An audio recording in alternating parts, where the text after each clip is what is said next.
part of India's global outreach on Operation Synindor, multiple all-party delegations continue their diplomatic efforts abroad. Congress MP Shashi Tharoor and members of an all-party parliamentary delegation arrived in the United States as part of India's global outreach on Operation Synindor and its fight against terrorism. During an interaction at the Indian consulate in New York, Tharoor briefed the audience on the recent Pahalgam terror attack, which claimed the lives of 26 innocent civilians. He detailed India's subsequent counter-operation, Operation Synindor, and strongly underlined Pakistan's role in orchestrating the deadly attack. Take a listen. As I say, only to send a message about terror. We are not interested, and we still remain absolutely clear that we are not interested in warfare with Pakistan. We would much rather be left alone to grow our economy and pull our people into the world that they're getting ready for in the 21st century. That the Pakistanis have. Sadly, we may be a status quo power, they are not. They are a revisionist power, they covet territory that India controls, and they want to have it at any price. And if they can't get it through conventional means, they're willing to get it through terrorism. That is not acceptable to us, and that's really the message that we are here to give all of us, all of you in this country and elsewhere. Earlier, Tharoor and the delegation paid tribute to the 9/11 Memorial and Museum in New York, describing it as a deeply moving moment. Tharoor emphasized the need for a united global stand against terrorism. Accompanying Tharoor were other members of the multi-party delegation who joined in paying respects to the victims of the 9/11 terror attacks. Meanwhile, MP Supriya Sule is leading another multi-party group in Qatar. Her delegation will also visit South Africa, Ethiopia and Egypt.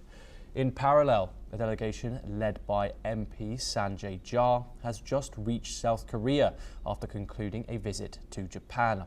And in the Gulf, another multi-party delegation arrived in Bahrain's Manama, reinforcing India's coordinated international campaign to expose Pakistan's terror links and underscore the objectives of Operation Synindor.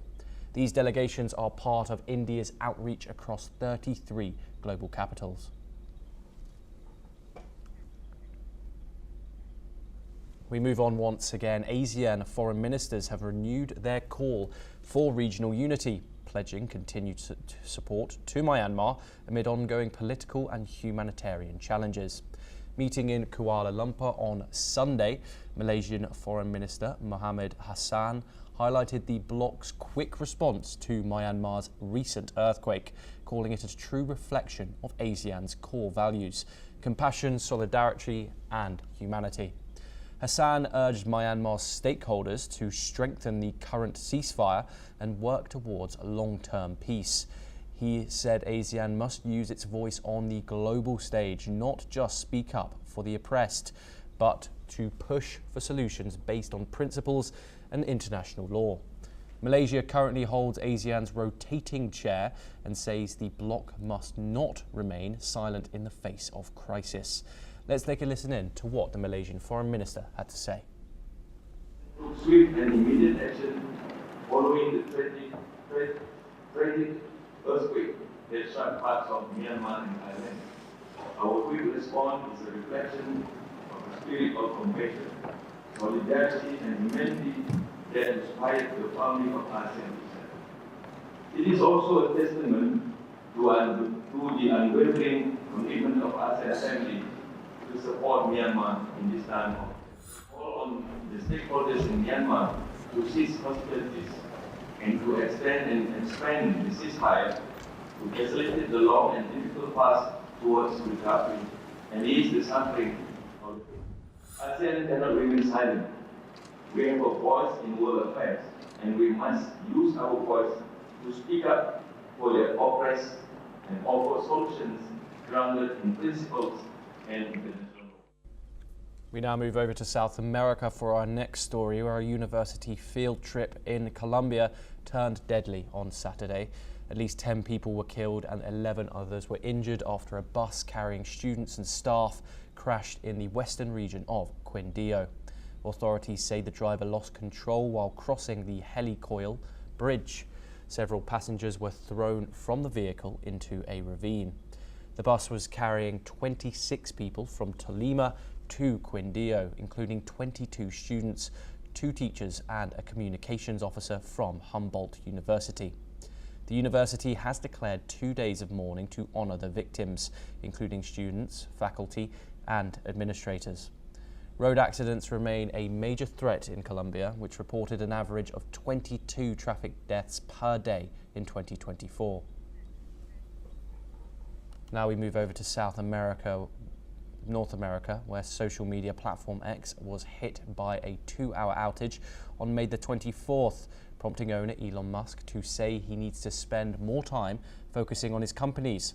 His statement echoed comments earlier this month suggesting he would reduce his role in US President Donald Trump's administration. Elon Musk is the owner and CEO of X, XAI, electric car maker Tesla and rocket builder SpaceX, not to mention his recent polarizing efforts to help Trump slash the size of the federal government.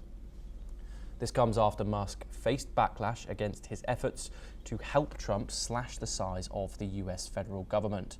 Reportedly, as the backlash to those cuts grew and Tesla share prices slipped, Musk began drawing away from the government role, confirming last week that he was down to 1 or 2 days a week at the Department of Government Efficiency. Meanwhile, the site intelligence group has reported that hacker activist group Dignet has claimed responsibility for the outage. Reportedly, Dignet had called the attack a test of its so-called distributed denial of service capabilities and flooded the system with online traffic to make it inaccessible to legitimate users.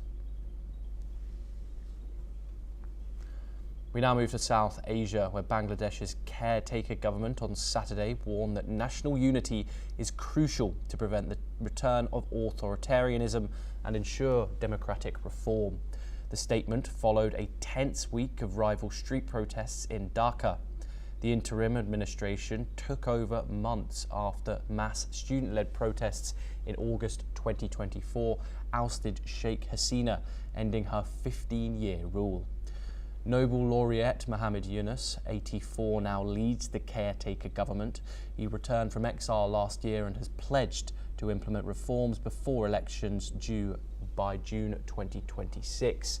The government said unreasonable demands and provocative statements have obstructed its work. It warned that if its ability to function is undermined, it will take necessary steps with the people without giving further detail. Yunus is expected to meet leaders from the Bangladesh Nationalist Party and the Jamaat-e-Islami, both of whom have staged protests. The BNP, widely seen as election frontrunners, is demanding polls by December 2025. Bangladesh's Army Chief General Walker-uz-Zaman reportedly echoed that demand is this week, adding pressure from the interim administration. Hasina remains in self-imposed exile in India, defying an arrest warrant for allegedly crimes against humanity during last year's deadly crackdown, which left at least 1,400 people dead. We return to South America.